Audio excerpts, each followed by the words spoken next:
The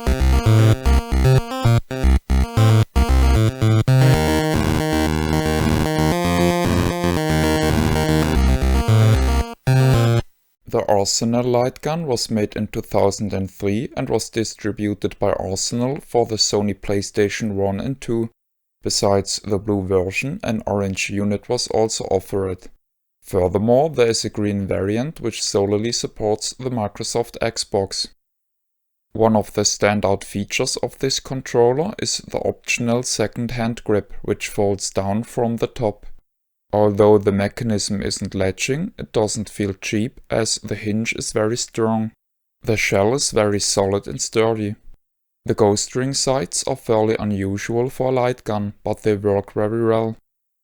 The A and B buttons are distributed among the sights at the front of the gun. I felt that in either configuration their accessibility was impeded by the foldable handle. A second A button is placed at the handle of the gun. Sadly, it's rather rigid and doesn't register reliably.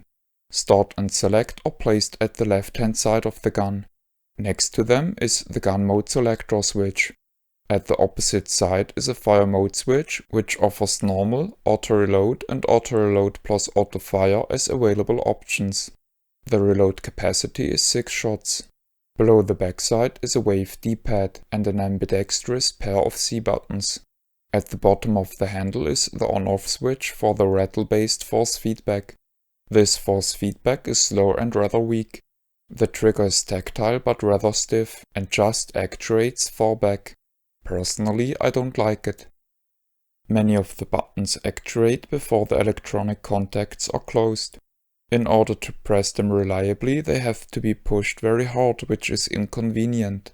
The most difficult to press are the C buttons. After a while I stopped using them. Instead I used the D-pad for time crisis-like games, but sadly it feels mushy. As for the stiffness of the trigger and the high force the buttons demand, I ended up gripping the gun quite firmly. When doing so, the grip isn't feeling very comfortable. Personally, I would have appreciated a thumb cutout. Generally in testing, the gun suffered of a dead zone at the left-hand side of the screen, and it was less accurate and precise when aiming at the bottom. Sadly, the unit I own doesn't work in normal gun mode. In both G-Con modes, the accuracy is very good and the precision is good.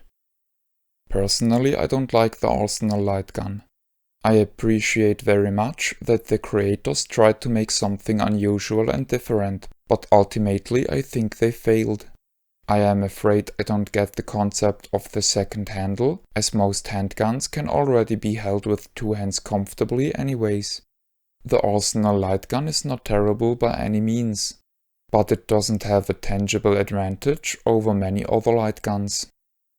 The box looks pretty neat and allows the customer to see the actual product.